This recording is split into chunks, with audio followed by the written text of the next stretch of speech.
بیا هم ښه راغلاست درنو لیدونکو. ښکلې هېوادنۍ سندره مو ولیدله او موږ تاسو ټول باید د افغانستان په جوړولو کې خپله هڅه او زیار وکړو.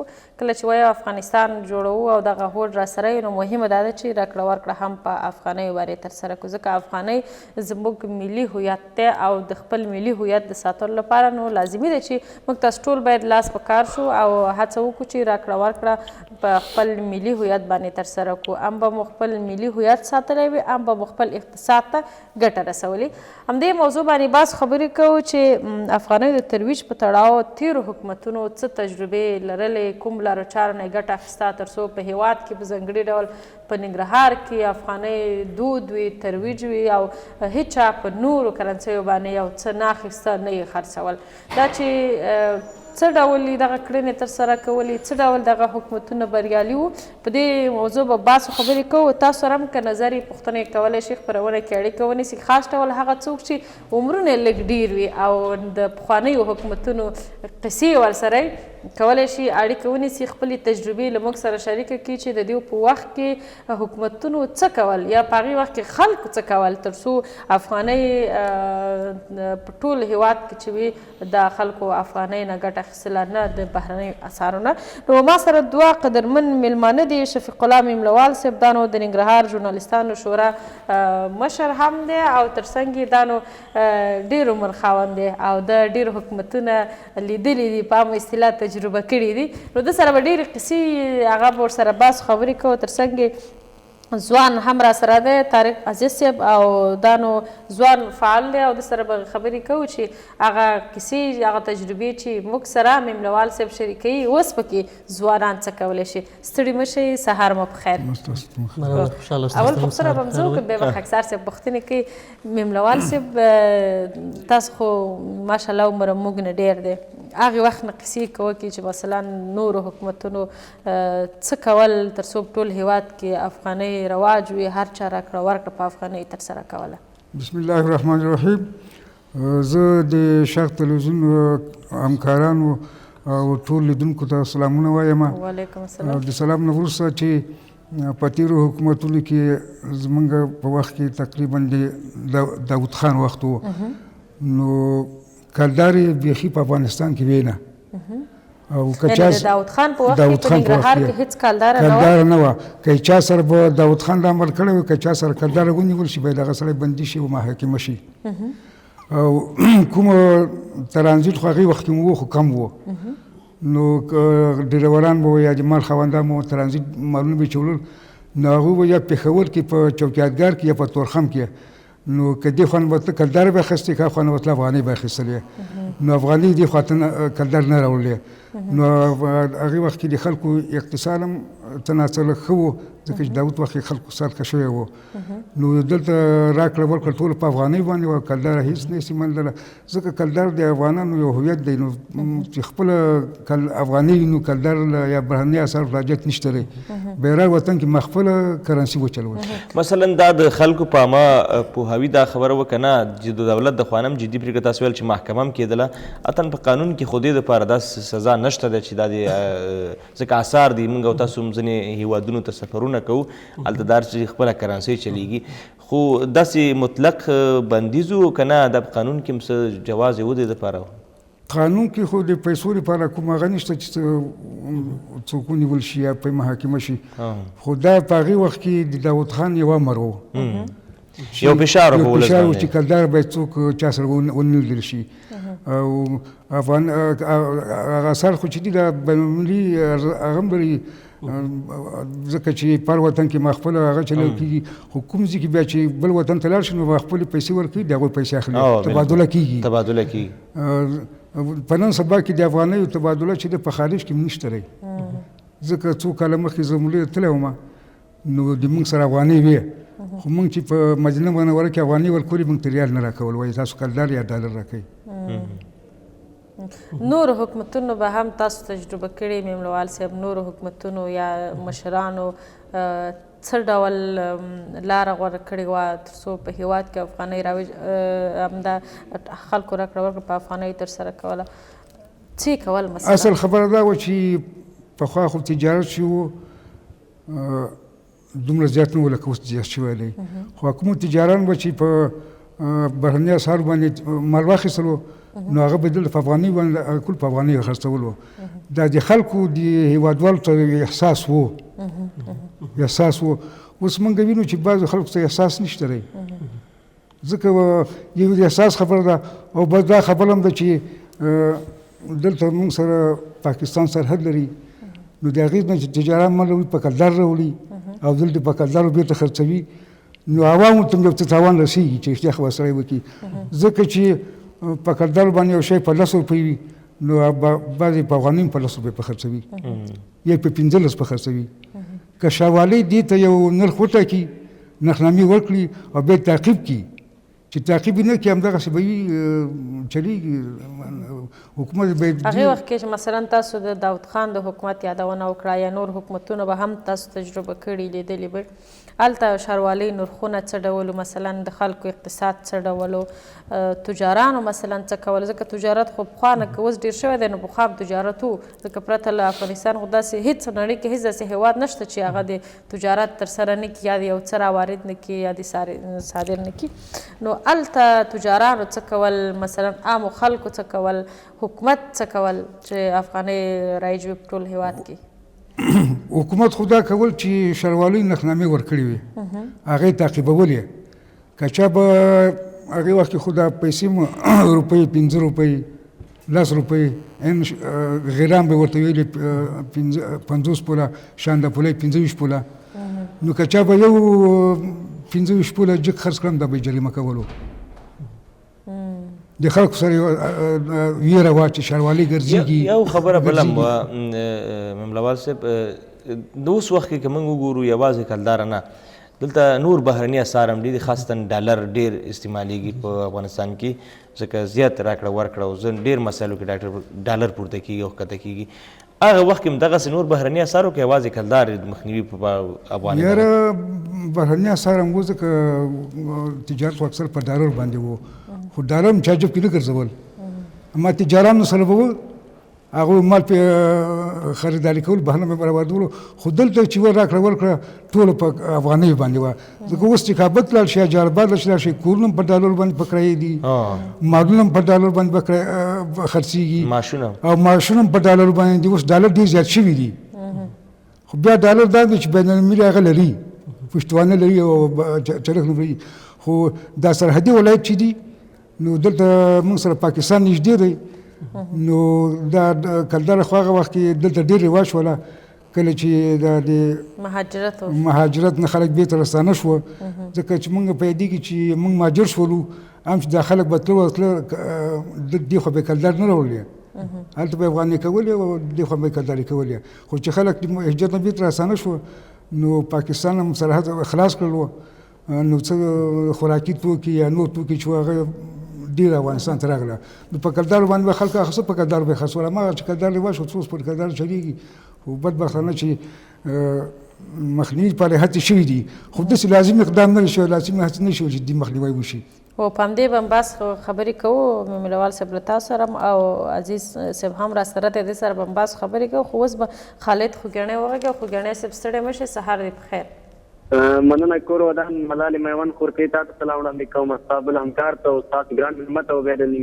کاست د ټولو خبرو لیدونکو ته سلامونه وړاندې کوم چې هیله تر روغ او جوړ ته سهار مونږ کوي سلام ته دی وعلیکم مننه تاسو هم سهار په خیر مهرباني نو ته د موضوع تړاو څه ویل لري مننه خورکۍ بالکل ډېر ښایسته موضوع ته اشاره کړې ده دغه یو نیک اقدام زه بولم خصوصا په ننګرهار کې چې موږ او تاسو دغسې یو هېواد سره سرحد لرو چې هغه پاکستان دی نه په دغه هېواد ننګرهار کې که فکر وکړو خورکۍ او دلته په خوږیاڼو کې زه درته ووایم چې زه خپله د ملي اردو کې وظیفه لرم چې خپل ځوانان وینم خپل دغه خویندې وینم چې ورځي دکاندارانو دلته زموږ او تاسو دغه ولسونو ډېر ښه تفاهم ته لاسرسی پیدا کړی دی ډېر تفاهم یې سره کړی دی چې د دې نه بعد به نور په خپلو چارو کې دغه نه اخلي کلدارو ته به وخت نه ورکوي خپلې افغانۍ به اخلي یعنې دغه ډېر نیک اقدام دی واقعیت خپله خوږیاڼی صاحب چې معاش واخلې کلدارو ته اړئ که نه هماغه افغانۍ مصرفوي نه باور وکړه خورکۍ ته درته وایم چې د دې نه بعد نو دا تصمیم نیول په خیر چې انشاءالله چې کله معاش اخیستلو نو افغانۍ باندې بل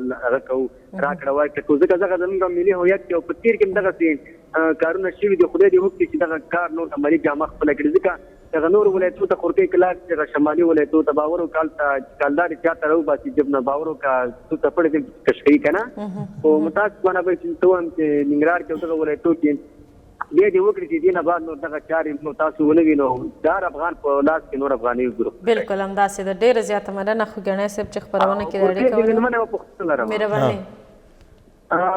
د مېلمنه مې دا پوښتنه ده چې کله ستا په نظر چې کوم هغه بهیر چې روان دی د افغانۍ ترویج لپاره بیا کې دغه د مدني فعالانو ونډه څومره مهمه ده د رسنیو ونډه پکې څومره مهمه ده دغه دې صحیح ده. مننه. همدغه پوښتنه ما د عزیز خان کوله او عزیز صاحب وایي چې ورور هم پوښتنه وکړله مخکې خو میملوال صاحب خبرې وکړلې چې پخوا وخت کې مثلا اصلا افغانستان کې بهرنۍ اسعار نه وو که تجاران به راکړه ورکړه په بهرنۍ اسعار کول بیا هم افغانستان کې افغانۍ اوس دغه متاسفانه وروستیو کې دلته ډېر خلک ګټه د بهرنۍ اسعارو نه پورته کوي خاص ډول د کالدارو نه.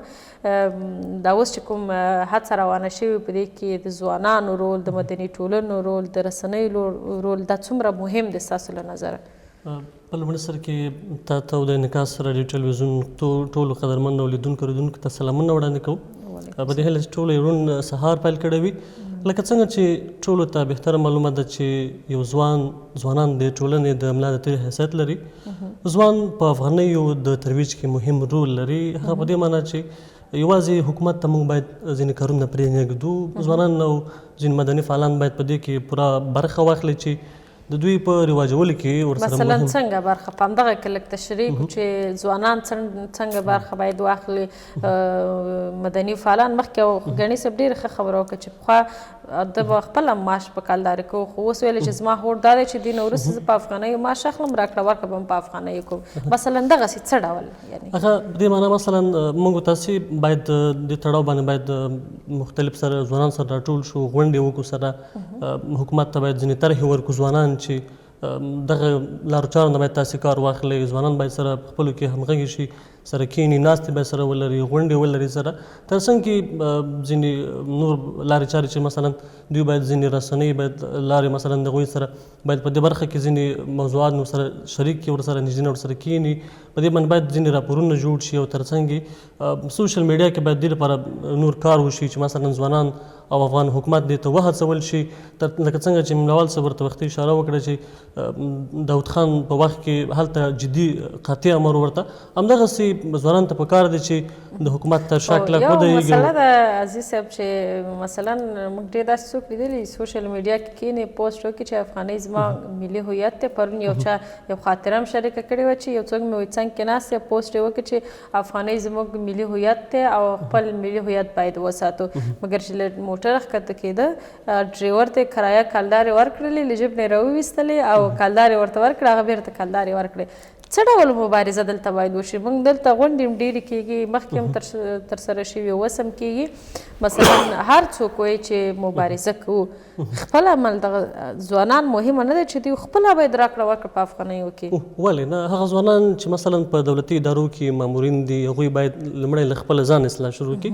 مثلا یو په بازار کې یو څوک سوداګر دی هغه خو لومړی دغه پیسې دغه افغانۍ له کومه ځایه کړي خو همدغه مثلا کوم دولتي مامورین دي یا هغه اشخاص مثلا په ځینو ځایونو کې وظیفې لري هغوی ته لومړی افغانۍ ورکول کېږي. باید لومړی هغه ځوانان چې مثلا په خپلو ځایونو کې دندې لري دولت سره وي که هر ځای کې هر ارګان سره دنده لري دوی باید لومړی دغه افغانۍ بیرته کالداري نه کړي. که چېرته مثلا دی دوکاندار ته افغانۍ ورکړي دوکاندار مجبورېږي بیرته ورته افغانۍ ورکړي مثلا داسې نور بل څوک راپیدا کېږي بل څوک راپیدا کېږي تر څنګ په دې کې سراپان هم مهم رول لري. سراپانو باید حکومت جدي قاطع امر ورته وکړي چې یو خبره بله ملالې چې یادونه باید وشي. پرون هم ځینې مدني ټولنو استازو ځوانانو په جلال آباد ښار کې یو لاریون ترسره کړ همدغه بینرونه یې لګولي چې افغانۍ رایج غواړو کلدارې بندول. اگر هغوی هم ناسته نه دی کړي دي هلې ځلې کړي دي داسې څه نور دمه پوهاوي دپاره شته دی چې هغه لارې مؤثره اوسي تر څو د ټولو پاملرنه ورته ور وګرځي؟ کیدای شي مثلا د ښوونځیو کې پوهنتونونو کې همدارنګه نور داسې مجالس چې باید هلته دغه موضوعګانې شریک شي. په لاریون کې یوازې داسې نه کېږي، مثلا هغې نه ځینې کم محدود خلک په ښار کې خبرېږي. که چېرته ښوونکي یا استادان په پوهنتونونو کې ښوونځیو کې عامه پوهاوی ماشومانو ته ورکړي، نو کېدای شي مثلا ځینې خلک به داسې وي چې دلته په ننګرهار کې نه نورو ځایونو کې وي، خو که چېرته یو ښوونکی له خپلو شاګردانو سره دغه خپله خبره شریکه کړي، نو دا یوه ښه لاره چاره ده چې هغه بیا خپلو کورنیو غړو سره د خپل پلار خپلو والدینو سره شریکه کړي، نو دا بیا دوی لپاره ډېر ښه عامه پوهاوی دی. مثلا د ماشوم خبره په خلکو باندې ډېر ښه لګي، ماشومان په خلکو باندې ډېر ګران وي. که چېرته دا خبره ورته بیا یو ماشوم کوي خپل پلار ته خپل کورنۍ غړو ته، هغه باندې ډېر یو ښه اثر کوي. نو په همدې بنسټ باندې ښوونکو ته هم پکار دی چې په پوهنتونونو ښوونځیو کې هم باید شاګردانو ته ارزیابي وکړي، او تر څنګ په یوازې دا نه چې مثلا موږ تاسې په ښارونو کې لاریونونه وکړو، غونډې وکړو، دغه لاریونونه، دغه غونډې، دغه جلسې، دغه ناستې باید اطرافي سیمو ته هم رسېږي. داسې نه چې مثلا موږ تاسې یوازې په ښار کې مجالس کوو، غونډې کوو، خو دا غونډې باید د افغانستان هر ګوټ ته ورسېږي. تا ته به هم بېرته راګرځو، یو اړیکه راخلو. درویش په نوم موږ سره په یو ورور په اړیکه کې دی. ستړي مه شئ، خپرونې ته ښه راغلی. اول تاسو له سلام وړاندې کوم، بل د موضوع باندې زه لږ نظر ورکوم. مهرباني.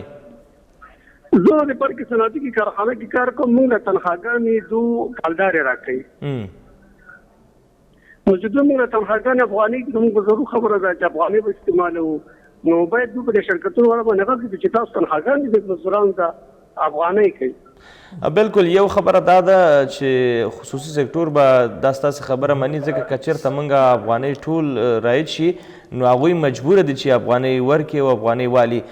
نو دا تاسې هم دا موضوع د هغه خپلو مسؤلینو سره شریکه کوي، ځکه چې تازه ولایتي ادارې هم دا پرېکړه کړې ده چې د کلدارو بندښت او د افغانیو رایج کولې د دې دپاره کارونه پیل کړي دي، او خلک هم باید په دې کې ونډه والي. ستاسې مسؤلیت هم دا جوړېږي چې کولی شي هغه خپل اړوند ادارې پوهې کړي په دې خبره کې.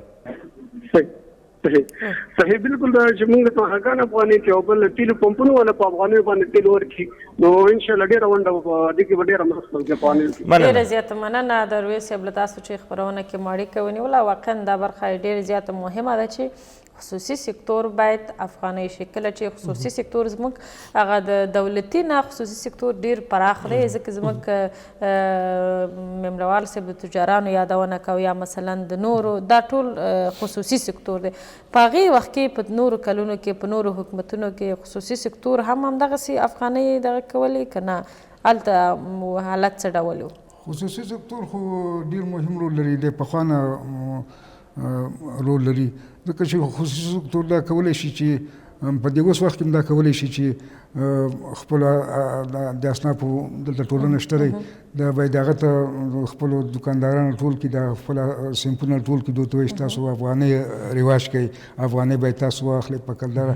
اوس دکاندار ته چې وایي چې کلداره مه اخله، افغانۍ واخله، چې ټولو دا ومني، دا هېڅ مشکل نشته دی. خلک مجبوره کېږي، خلک مجبوره کېږي، ځکه چې دکاندار کلدار وانه لي، ډریور وانه لي، بل څوک وانه لي، نو کلدار به دلته یو خبره ملالې هغه ورور اشاره مو کړله چې ځینې د تیلو پمپونه دي. دا موږ ګورو د تیلو پمپونو کې ټول په افغانۍ باندې دغه کېږي، تیل اچول کېږي او ورکول کېږي، خو هغوی معیار ټاکلی دی، هغه نرخ یې ورته ټاکلی دی، هر فی لیټر ته دغومره نرخ ټاکلی نرخ ټاکلی.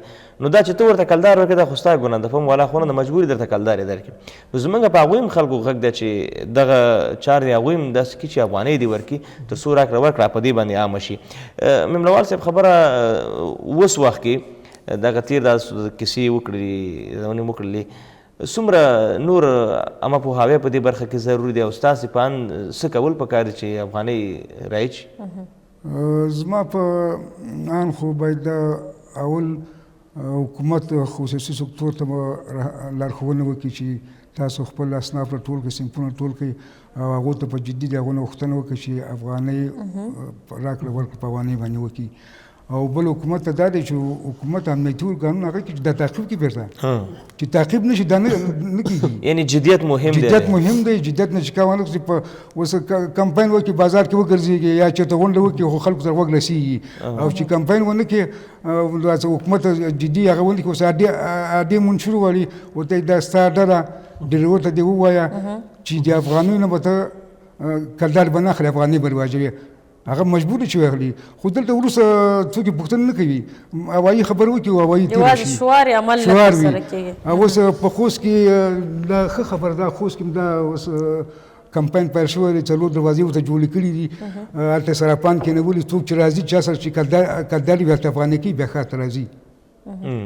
یعنې دغسې یوه پرېکړه پکار ده ننګرهار ولایتي ادارې ته پرېکړه پکار ده او جدیت پکار دی چې وروسته بیا تعقیب هم شي فیصله وشي بیا تعقیب شي او چې تعقیب نه شي چې سل فیصلې وشي هغه نه عملي کېږي. او مننه بیرته تاسو ته راګرځو عزت الله ورور موږ سره له جوی هفت نه په اړیکه کې دی. سلام ستړي مشي ورور خپرونې ته. وعلیکم السلام.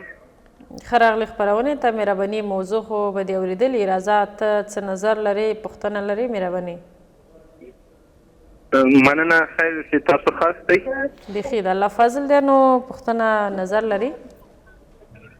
نظر مخکې ستاسو موضوع مونږ واورېدله او ډېر خوشحاله شو په دې باندې چې تاسو په یو ډېر خبرې باندې یو اقدام کړی ده او په دې باندې د ټول افغانانو باید یو ښه نظر وړاندې کړي د افغانیو پر وړاندې چې عام شي په ملک کې په ټوله سطحه باندې خپله څنګه افغانۍ راکړه ورکړه کې استفاده کوې که نه؟ پوه نه شوم. مال خپله چې کله یو څه اخلي یا یو څه خرڅوي راکړه ورکړه دی په افغانیو ده که نه؟ اوس فی الحال په سلو کې 10% افغانۍ په عام ډول راواچ شوي دي. هغه هم په هغه صورت کې چې د دولت یو څه ارګانونه په بازار کې د راکړې ورکړې دپاره یو څه توصیه کړې د خلکو په غوږونو کې دا خبره کېنولې ده چې باید تاسو افغانۍ رواج کې یعنې واخلئ د راکړې ورکړې په صورت. نو زه هم خوشحاله یم چې باید دغه د پردی اثار چې کوم دي دا باید زمونږ د ملک نه لرې شي او باید افغانۍ رواج شي. ډېره زیاته مننه عزت الله ورور له تا چې خپرونه کې د اړیکه ونیوله. موږ ټول دا خبره کوو عزیز صاحب چې افغانۍ باید رایج شي که دکاندار دی که ډریور دی که عام وګړی دی مثلا که چارواکی دی ولې نه رایج کېږي؟ نو بالاخره چې ټول د دې غوښتونکي دي هر څوک وایي چې افغانۍ زموږ ملي هویت دی ستونزه په څه کې ده چې دلته نه رایج کېږي؟ څنګه چې ټولو ته بهتره معلومه ده ننګرهار یو سرحدي ولایت دی دلته تجارت ډېر زیات دی راکړه ورکړه باید ټول په افغانۍ شي خو مهمه ستونزه دا ده چې باید ښاروالۍ ته پکار دي چې هغه نرخنامې چې دوی په بازارونو کې دوکاندارانو هټیوال ته ورکوي باید هغه جدي تعقیب لاندې ونیسي. معلومه خبره ده چې دوی نرخنامې په افغانۍ ورکوي چې تاسو به په افغانۍ باندې راکړه ورکړه کوئ خو بیرته یې څارنه او نظارت نه کېږي. مثلا دوی نرخنامه ورکوي دوکاندار ته چې ته به مثلا ته غوړي به په دومره خرڅوي بوره او د هر څه ټول خوراکي توکي په دغه بیې باندې خرڅوي په افغانۍ باندې خو ما بیرته بیا دوی نظارت نشته ده دوی تر څنګ یې څېړنه نشته ده چې مثلا دلته افغانۍ ولې نه رواج کېږي. که چېرته مثلا یو دوکاندار ته څوک راځي هغه دوکاندار مجبوره کړي هغه اخیستونکی چې تر څو دلته افغانۍ وغواړي نو معلومه خبره ده چې ډېر زر به افغانۍ په ننګرهار کې رواج شي. یو شکایت دا د دوکانداران دا شکایت کوي مثلا اټیوال وایي چې موږ تر ډېره هر څه په ډالرو باندې اخلو بیرته که په افغانیو باندې کوو نو دا موږ ته هغه خپل دغه نه پوره کوي او کلدار خو بیخي څه کول پکار دي دې برخې ته؟ همدغه بدبختي ده چې موږ تاسو ډالر ته ډېر ترجیح ورکوو. که چېرته افغانۍ له اوله نه موږ تاسو په افغانۍ باندې راکړه ورکړه کولی اوس به افغانۍ له ډالرو هم څه پورته وی. همدغه بدبختي ده چې ډالر ته موږ تاسو ترجیح ورکوو افغانۍ ته نه ورکوو. پکار دا ده چې همدغه سر له اوسه لکه هوډ ولرو قوي عزم ولرو او سر له اوسه افغانۍ رواج کړو. مثلا موږ تاسو کوم سوداګر نه سودا اخلو ورته ووایو چې وروره زه افغان یم دا معلومه ده چې ته ماته په سودا ډالرو باندې راکوي خو زه ما نه هلته بیرته خلک ما نه په ډالرو باندې سودا نه اخلي زه یې باید تا نه په افغانۍ واخلم. دا هټیوال هم مهم رول لري چې مثلا هغوی بیرته باید دغه راکړه ورکړه اخیستل پلورل دا باید خپله په افغانۍ باندې وکړي. که چېرته هغه په افغانۍ باندې اخیستل خرڅول وکړي خپله افغانۍ رواج کېږي. مثلا که څوک دولتي کارکوونکي د هغه هم افغانۍ اخلي هغه مجبور دی چې ماته یې نه کړي کلدار یې نه کړي دوکاندار ته راځي د هغه نه په افغانیو توکي اخلي همداسې دا مجبورېږي چې خلک مجبوره کړي ترڅو خلکو افغاني وغواړي. او مننه میملوال صاحب، دلته مخکې مې یادونه وشوه چې د عامه ذهنیت جوړونه ډېرې زیاته مهمه ده یو مسلې لپاره. پخوا وخت کې مثلا دغه حالت څه ډول و، خاص ډول مثلا د ښوونځیو د پوهنتونونو یادونه وشوه چې دغلته باید ځکه دا هغه برخه دي چې ډېر خلک راځي ورته، هر څوک خپل ماشومان لیږي، ځوانان مثلا ډېر راځي. دغې برخې ته څومره باید پاملرنه ترسره شي د افغانیو په ترویج کې، یا مثلا د نورو ملي ارزښتونو د پیژندنې په برخه کې. او پخوا وخت کې چې و، هغه وخت چې مثلا تاسو ظاهرشاه حکومت یادونه وکړه یا د نورو حکومتونو، هغې وخت کې دغه برخه څومره قوي وه؟ اصل خبردار چې د ظاهرشاه یا د داود حکومت وخت کې د خلکو په ذهن کې کلدار نه وه، همدا افغاني وطن کې چلېدله. او که څوک پېښور ته تللو یا پخوا پېښور ته تګ راتګ کم و، او که څوک به یا مریض و، مریضان هم ډېر کم تلل، یا به تجارت به یې کولو، نو هلته په کلدار باندې ښودل، دلته بېرته په افغانۍ کولو. اوس دا تاسو مخکې خبر وکړئ چې دوکانداران وایي چې موږ په ډالر باندې اخلو، مجبور په کلدارو خرڅه کوو. نو چې په کلدارو خرڅه کوو، په افغانۍ باندې خرڅه کوو که نه، چې ډالر کلدار ورته اړوي، خو افغانۍ ته یې واړوه که نه. افغانۍ خو اوس دا ډېر وخت کېږي چې ثبات لري، کلدار نه ثبات لري. نو چې په کلدارو اړوي، خو افغانۍ ته یې واړوه که نه. او بل خبر تاسو وکړئ چې پوهنتونو یا مکتبو کې دا صحیح خبر ده چې باید موږ او تاسو یوازې پوهنتون نه یا مکتب نه، موږ او تاسو باید ټول د افغانیو لپاره کمپاین وکړو، د خلکو ذهنونه جوړ کړو. یو خبره بله ملوال صاحب چې اوس ولایتي ادارې ته څه دا پرېکړه کړې خلک ورځي ولایت مخکې هر سهار تلاشي کېږي، کار ادارې ته ننوځي، دا ستاسې پان څه ډول دا به مثبت وي، ښه به تمام شي او که نه؟ یاره زما په نظر باندې خو دا کوم پایله نه لري، ځکه چې یو سړی ولایت ته ځي چې ورته چې تاسو را افغانۍ جیب کړئ، کلدار راته کېږي، ولایت ته ځي بېرته راځي، بېرته جیب کې کېږي. دا ښه لاره نه ده. ښه لاره یې څه کیدی شي؟ ښه لاره یې دا ده چې عام ځایونه جوړ کړي، حکومت د په بازار کې د افغانۍ په رواجولو باندې کمپاینونه وکړي، اصنافو ته لارښوونه وکړي، خپل تجارانو ته لارښوونه وکړي، خپله چې نرخنامې ښاروالۍ ورکړي، بیا د هغه بیرته تعقیب کړي. دغه کار چې ونه شي، بل کار نه کېږي. میملوال صاحب، مثلا تاسو د ذهنیت جوړونې خبره وکړئ یا د عامه پوهاوي خبره وکړه. څه موده وړاندې ډاکټرانو اتحادیې یوه پرېکړه وکړه چې موږ افغانۍ نه اخلو. په همغې سبا ما مخکې خپرونه کې دا موضوع یاده کړه. زه یو ډاکټر ته لاړم، هغې ته کله چې ما فیس ورکوه افغانۍ مې ورکړې، په مقابل کې بیرته ما ته کلداره کړې. نو ما ورته وخندم، ډاکټر صاحب تاسو خپله پرېکړه کړې وه، ستاسو اتحادیې دا پرېکړه کړې وه چې موږ به افغانۍ نه اخلو، زه تا ته افغانۍ درکوم، ته ما ته کلدارې راکوې که نه. دغسې حالات کې مثلا څه کول پکار دي؟ سره دې چې هغوی خپله دا پرېکړه کړې وه، عملي کولی نه. خو اصل همدا بدبختي موږ وطن کې ده چې هر څوک پرېکړه وکړي بیا بیرته نه عملي کوي. یعنې د پرېکړې د عملي کولو لپاره څه باید وشي؟ پرېکړې عملي کول دا د یو خلک باید خپل احساس پیدا کړي چې افغانستان زما وطن دی، افغانۍ زما ملي هویت دی، زه باید افغانۍ وکاروم، راکړه په افغانۍ وکړم.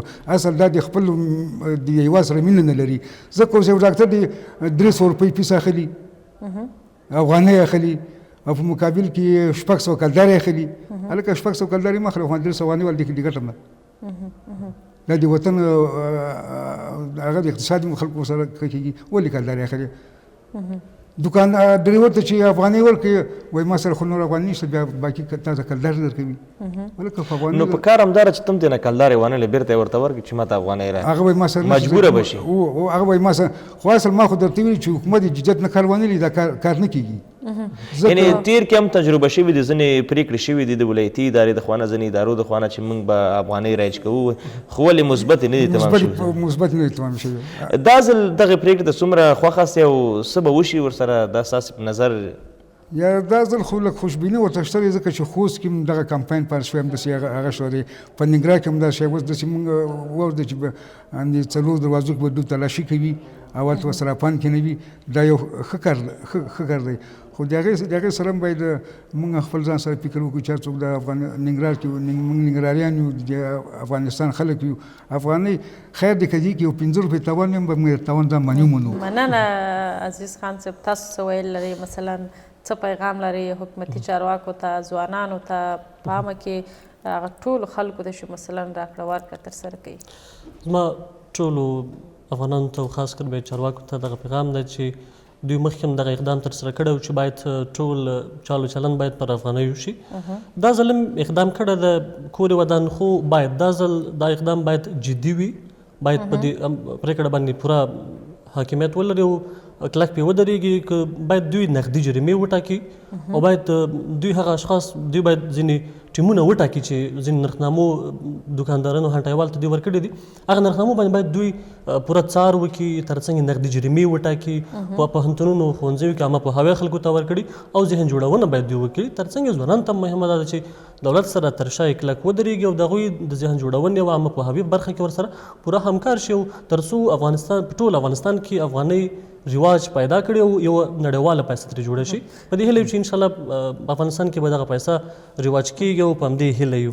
ډېرې زیاته مننه له تاسو دواړو ښاغلو شفیق الله مملوال صاحب د ننګرهار ژورنالستانو شورا مشر او همدارنګه طارق عزیز صاحب ځوان مدني فعال چې راغلی په دغې مسله مو موږ سره بحث وکړو. تاسو هم مننه کوم کورمدان چې موږ ته مو وخت راکړو خبرونه مننه او د 9 بجو خبرونه به درته هم حزب الله حیران او حیران صاحب ستړی مه شئ سهار دې بخیر نو خاکسار صاحب خپرونه پای ته رسوو. خپرونه به پای ته ورسوو د انعکاس تلویزیون درنو لیدونکو د نن سهار خپرونه هم دومره وه تر بلې خپرونې تاسو په پاک او سپېڅلي رب سپارو د الله په امان.